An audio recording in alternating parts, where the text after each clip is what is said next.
कार्यपालिका और न्यायपालिका, दूसरे शब्दों में कहें तो प्रशासन और न्यायपालिका में कुछ तनाव हमेशा से रहते आए हैं। प्रशासन मानता है कि व्यवस्था की कुछ ऐसी प्रक्रियाएं हैं जो डर पैदा करके ही आगे बढ़ाई जा सकती हैं, जबकि न्यायपालिका मानती है कि जो कुछ भी हो कानून की प्रक्रिया के तहत ही हो। कई बार प्रशासन ऐसे काम करता है जिसे तत्काल न्याय कहा जाता है।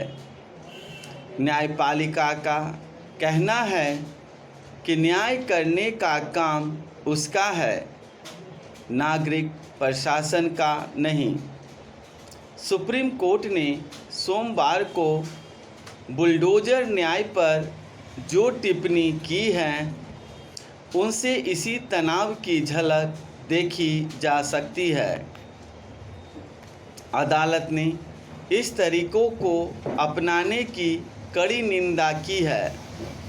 अदालत का कहना है कि कोई किसी जघन्य मामले का आरोपी या दोषी ही क्यों न हो, उसे कानून के दायरे में दंडित करने के दूसरे तरीके हो सकते हैं, लेकिन उसके घर को सिर्फ इसलिए गिरा दिया जाना किसी भी तरह से वाजिब नहीं कहा जा सकता।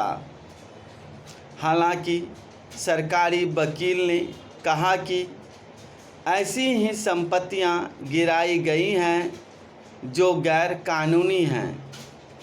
दूसरी तरफ उत्तर प्रदेश सरकार ने शपथ पत्र देकर कहा है कि उसने जो भी अचल संपत्तियां हटाई हैं वे सब कानून की प्रक्रिया का पालन करते हुए हटाई गई हैं। दरअसल कई बार ऐसे मामलों में गड़बड़ी किसी और तरह से होती है।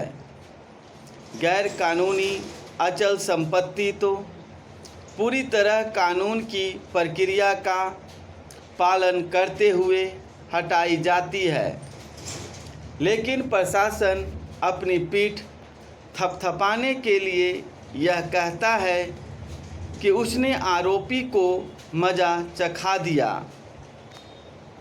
ऐसे मामलों की मीडिया में भी यही कहानियाँ चलती हैं। इसी से यह छवि बनती है कि बुलडोजर न्याय किया जा रहा है। ज़रूरी यह है कि ऐसी कार्रवाई करने के लिए सबसे पहले यह बताया जाए कि ढाई जा रही संपत्ति किस तरह से गैर कानूनी है, और उसके साथ ही यह भी साफ कर दिया जाए कि संपत्ति को गिराने के लिए इस तरह से कानून की प्रक्रिया का पालन किया गया। अदालत के सामने राजस्थान के उदयपुर का वह मामला भी लाया गया जिसमें एक स्कूल में छुड़ेबाजी की घटना हुई और बाद में उस मकान को ढहा दिया गया जहां वह लड़का रहता था।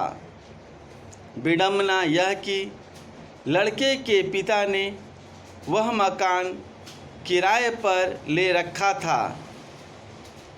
Justice KB. विश्वनाथ ने कहा कि अगर वह लड़का गलत भी था तो भी सीधे किसी का घर गिरा देना सही तरीका नहीं है।